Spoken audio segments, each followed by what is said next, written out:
Do you remember Dumbo Circus? It was one of the earliest original shows on the Disney Channel. It utilized a combination of live action and puppets, and served as a sequel to the hit 1941 animated film Dumbo that saw Dumbo managing his own traveling circus. But after producing 120 episodes, the show was never seen again. What happened to Dumbo Circus?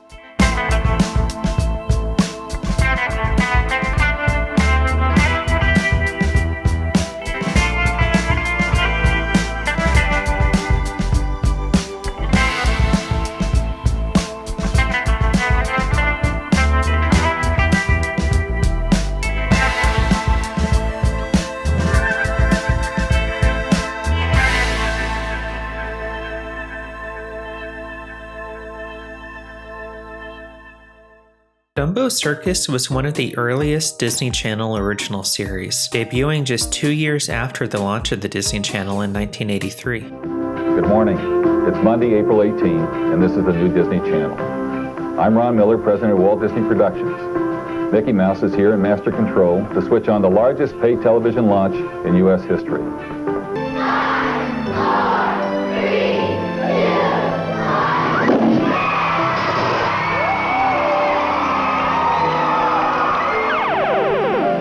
The Disney Channel is on the air. At the time of its launch, the Disney Channel was a premium channel like HBO, meaning it wasn't available on basic cable and instead required a paid subscription to watch. The original concept of the Disney Channel was to have a place for Disney to run its backlog of media, but there was quickly a desire to air new content to increase its appeal to specific demographics. Knowing how long and expensive it takes to animate, Disney started brainstorming quicker and cheaper ways to create new, original programming. For answers, they turned to the Kens, Ken Anderson and Ken Force. Ken Anderson was hired as a character designer. Walt Disney called Ken Anderson his jack of all trades. As a world traveler, he has an eye for the exotic. The snapshot sketches he made on his travels often became cartoon characters. His technical innovations made Disney animation less expensive and gave it new life. Previously, he was an art director in some of the most well-known animated films, including The Sword in the Stone, Pinocchio, and Snow White and the Seven Dwarfs. And Ken Force was hired to develop a technology that Disney could use instead of animation. He had recently created the talking toy bear Teddy Ruxpin, and Disney was interested in expanding upon that technology by making human-sized animal puppet suits. By working together, the Kens provided the look, feel, and technology needed to translate Disney properties from expensive hand-drawn animation to cheap live-action puppetry. This new unique method of combining puppets with live action was dubbed puppetronics. And to reduce production costs even further, the crew heavily utilized green screens to create the show's background environments. The only thing left to do was to sift through the backlog of Disney franchises to resurrect, and Winnie the Pooh and Dumbo ended up landing as top contenders. These two shows ended up becoming Welcome to Pooh Corner and Dumbo Circus. Dumbo Circus was a live-action puppet television series that aired on May 6, 1985. The show, which was aimed at preschoolers, featured Dumbo with a new cast of characters, a traveling circus of animals. Each animal was a life-sized puppet, which were played by one performer, while the voice was provided by an off-screen voice actor. The concept of the show was to function as a loose sequel to the classic Disney film. In the show, Dumbo had grown up and was an adult. He had struck out on his own to begin his own circus with the help of his friends. They traveled from town to town in a wagon pulled through the air by Dumbo, performing their greatest little show on Earth. Say, isn't this Dumbo Circus? It surely is. The greatest little show on Earth. But despite serving as a sequel, other than Dumbo, no character from the original film appeared in the show. Instead, joining Dumbo were newcomers Lionel, Sebastian, Fair Dinkum, Lily, QT, and Barnaby Bowser, each with their own unique circus talents. Undoubtedly, the star of the circus was Dumbo. In Dumbo Circus, he was usually seen pulling the circus wagon from place to place up in the sky. He also had a tendency to break the fourth wall and address the boys and girls watching the show at home, telling them when it was time for a song or sideshow. I hope you enjoyed our story today. and that you're ready to sing and dance with us. You look great, Fair Dinkum. You too, Dumbo. Or should I say Dumbo? Lionel was a high-pitched Brooklyn accented lion who served as Dumbo's right-hand partner. Step right up, folks. Get your hot dogs. Get your popcorn. Lionel was Dumbo's closest assistant and had been with Dumbo since the circus first started out. What an act. What a show. What a circus. What? Sebastian was a purple alley cat who was usually reduced to janitorial duties. See? Isn't sweeping a lot more fun this way? Oh, I can't remember when I've had such a good time. He liked to nap any chance he got, Now that you've had your fun, I'm going back to sleep. and was a ventriloquist who sometimes played tricks on the other performers. More often than not, though, his tricks backfired on him.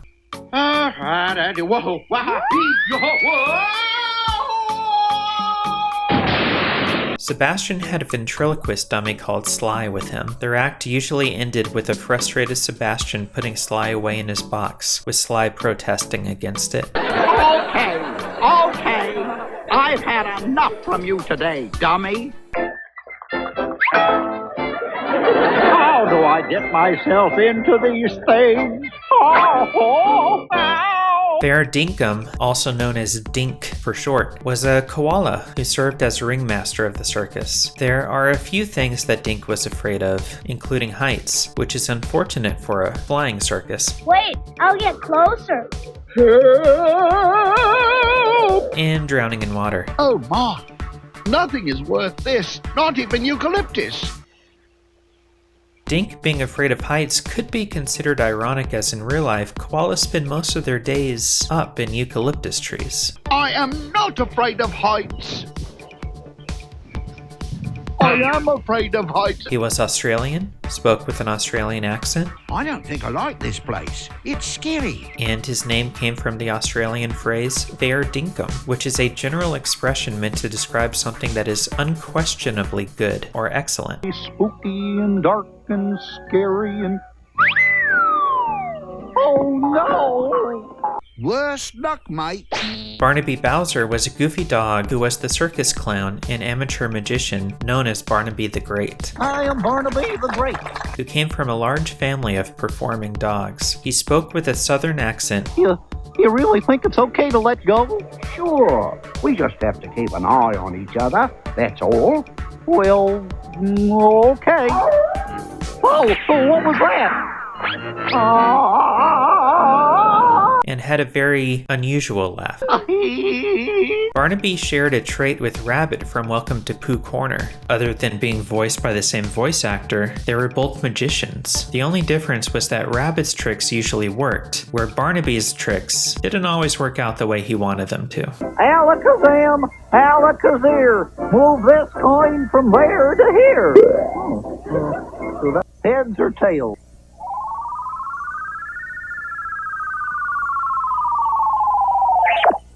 Lily the cat was a tightrope walker with pretty bad eyesight.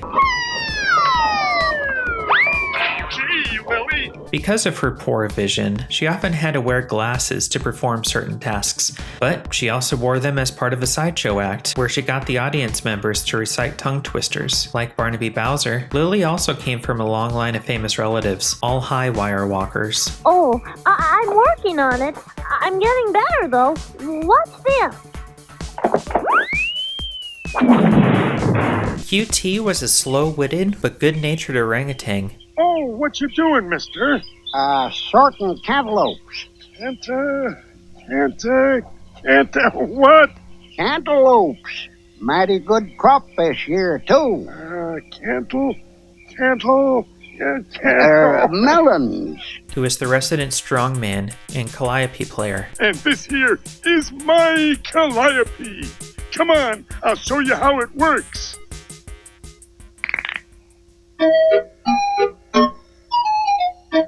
He made friends easily and had some other talents like kite making, but sometimes didn't know his own strength. That's weak. No. Average. No. Wait. Strong. Powerful. Super duper.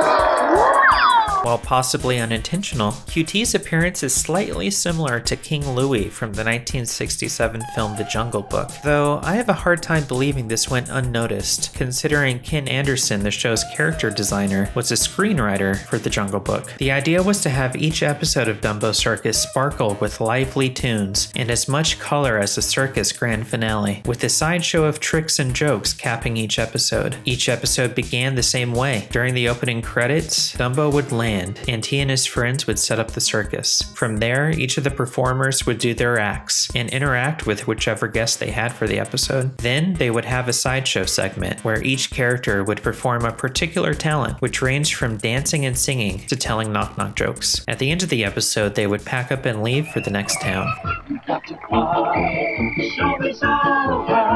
It's really been fun, but now it's done. Something notable about Dumbo Circus is that it was the longest running Disney Channel original series, lasting for 115 episodes or more, until Phineas and Ferb broke the record with 227 episodes to date. By best estimations, there were 115 episodes of the show. All episode names have been found except for the 115th, so it's possible there were only 114. However, some episode lists show 120 episodes as being broadcast. The truth is, no one knows exactly how many episodes there were. Due to being early in the channel's run and being a premium cable network, not much else is known about many of the episodes of the show. Unlike Welcome to Pooh Corner, Dumbo Circus never received a home media release of any kind. It never had any VHS, DVD, or Blu-ray releases. Because of the lack of a home media release and the rarity of home recording systems at the time of the show's run, episodes are very difficult to come across. In fact, only a few episodes have been saved by viewers who happen to record episodes onto their own personal home VHS tapes. There are a handful of episodes available on YouTube,